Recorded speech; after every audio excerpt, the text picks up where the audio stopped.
مبسملا وحامدا ومحمدا مصليا ومسلما محمدا صلی اللہ تعالی علیہ وعلی آلہ وسلم۔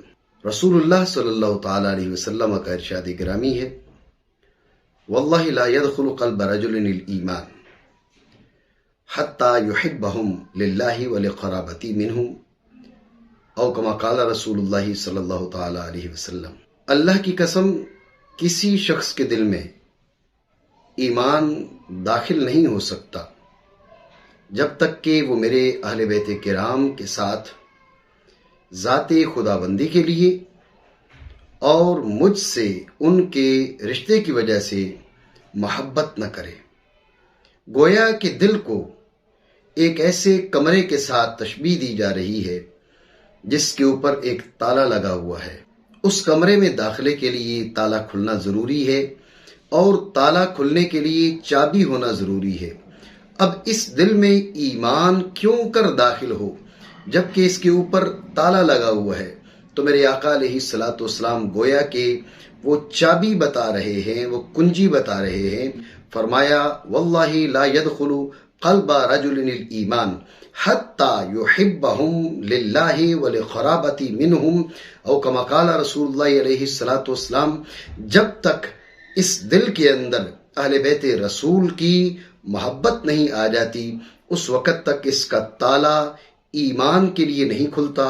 جب اس دل میں آل رسول کی محبت آ جائے اب تالا کھل جاتا ہے اور اب ایمان کا اس دل کے اندر داخلہ آسان ہو جاتا ہے۔ پھر جب حب آل رسول اس دل میں داخل ہو جاتی ہے تو اس کے نتائج دنیا میں بھی نظر آتے ہیں، آخرت میں بھی نظر آئیں گے۔ قاضی ایاز مالکی رحمۃ اللہ تعالی علیہ نے شفا شریف میں ایک حدیث نقل کی۔ میرے آقا علیہ الصلوۃ والسلام کا ارشاد گرامی ہے، معرفت آل محمد براءۃ من النار۔ جس شخص نے رسول اللہ صلی اللہ تعالی علیہ وآلہ وسلم کی آل پاک کی قدر جانی، آل پاک کا مقام اور مرتبہ سمجھا، تو مقام اور مرتبہ سمجھنے سے اللہ رب العالمین اسے جہنم کی آگ سے نجات عطا فرما دیتا ہے۔ فرمایا، وحب آل محمد جواز علی الصراط۔ جس شخص کے دل میں آل محمد، آل رسول صلی اللہ تعالی علیہ وآلہ وسلم کی محبت آ جائے اس کا پل صراط سے گزرنا آسان ہو جاتا ہے۔ والولایت لآل محمد صلی اللہ علیہ وسلم امان من العذاب۔ جسے آل محمد کی ولایت نصیب ہو جائے، جسے آل رسول کی محبت نصیب ہو جائے، اسے اللہ رب العالمین عذاب سے معمون کر دیتا ہے، عذاب سے اسے پناہ مل جاتی ہے۔ لیکن ضروری یہ ہے کہ یہ حب آل رسول سچی حب آل رسول ہو، کہیں ایسے نہ ہو کہ بغض اصحاب رسول کا نام حب آل رسول رکھ دیا جائے۔ اگر بغض اصحاب رسول کا نام حب آل رسول رکھا گیا تو یہ حب آل رسول نہیں ہے، یہ بغض اصحاب رسول ہی ہے، جس کی وجہ سے لعنتیں اس دنیا میں بھی برسیں گی اور آخرت میں بھی برسیں گی۔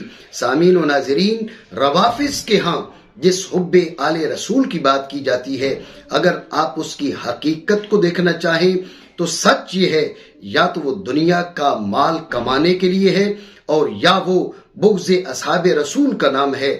بغض اصحاب رسول کا نام ان حضرات نے حب آل رسول رکھا ہوا ہے، دنیا کمانے کا نام ان لوگوں نے حب آل محمد رکھا ہوا ہے۔ حضرت سیدنا امام زین العابدین کے لخت جگر، حضرت سیدنا امام محمد باقر کے بھائی، حضرت سیدنا امام جعفر صادق کے چچا سیدنا عمر بن علی بن حسین سلام اللہ تعالی علیہم، ان سے فضیل بن مرزوق نے روافض کے بارے میں جب پوچھا تو حضرت سیدنا عمر بن علی بن حسین سلام اللہ تعالی علیہم نے کیا جواب دیا؟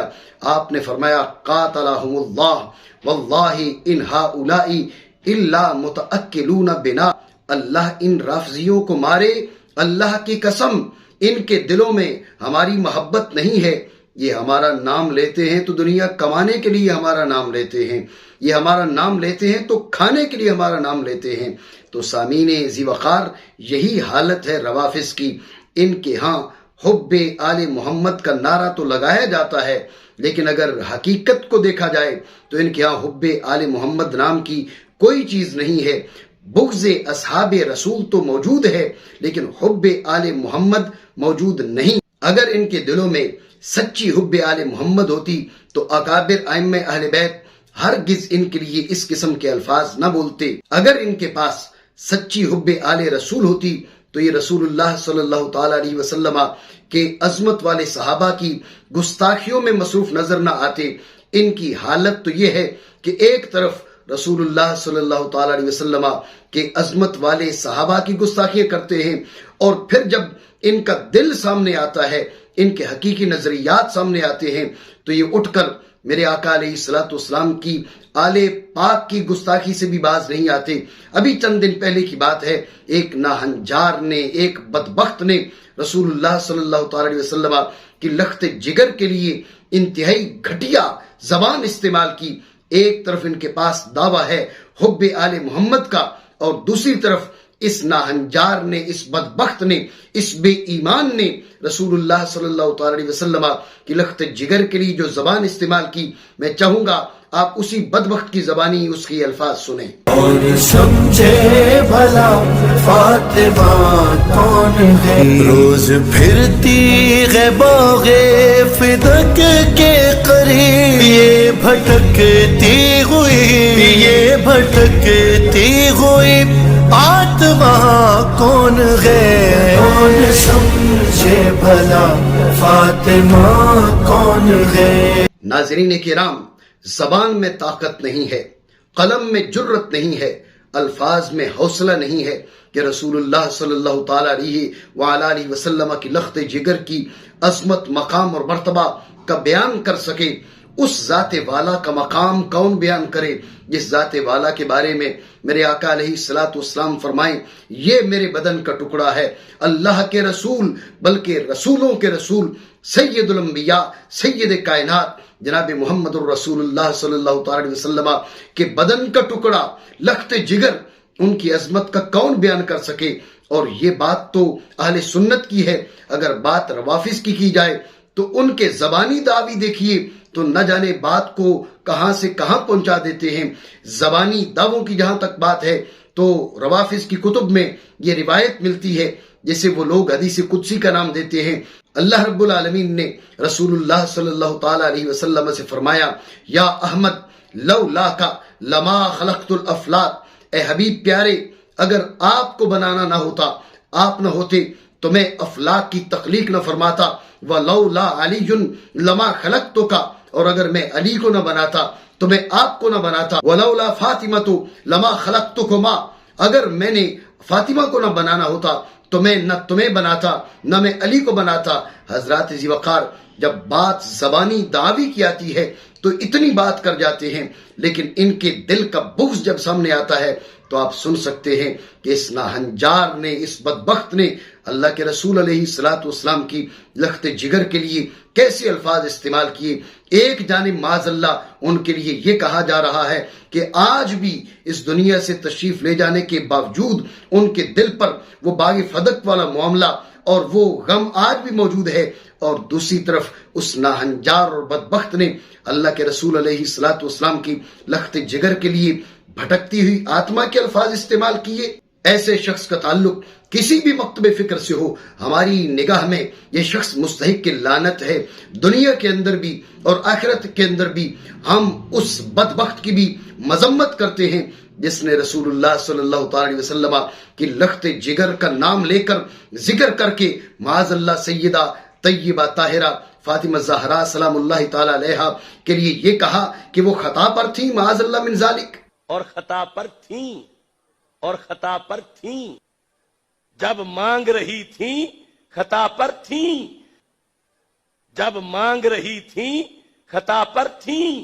اور ہم اس بدبخت کی بھی سخت سے سخت الفاظ کے ساتھ مذمت کرتے ہیں، اور ہم یقین رکھتے ہیں کہ اگر دل کے کسی کونے میں ایمان نام کی چیز ہوتی تو رسول اللہ صلی اللہ تعالی علیہ وسلم کی لخت جگر کے لیے کبھی بھی اس قسم کے الفاظ یہ ناہنجار اس کی زبان سے ہرگز صادر نہ ہوتے۔ ان بدبختوں کا یہ انداز بتاتا ہے کہ ان کے پاس حب آل رسول کا دعویٰ فقط زبانی ہے، دل کے اندر جیسے اصحاب رسول کا بغض ہے اسی طرح آل رسول کا بھی بغض ہے، زبان کے اوپر فقط آل رسول کی محبت کا دعویٰ ہے، اور یہ دعویٰ بھی فقط دنیا کمانے کے لیے ہے، پیسے بٹورنے کے لیے ہے، اسلام دشمنی کے لیے ہے۔ ناظرین و سامعین، یقین جانیے رسول اللہ صلی اللہ تعالی علیہ وسلم کی ذات والا کے بعد انسانیت پر کسی خاندان کا، کسی قوم کا، کسی قبیلے کا اتنا حق نہیں ہے جتنا حق میرے آقا علیہ الصلوۃ والسلام کے خاندان عالی شان کا ہے پوری انسانیت پر۔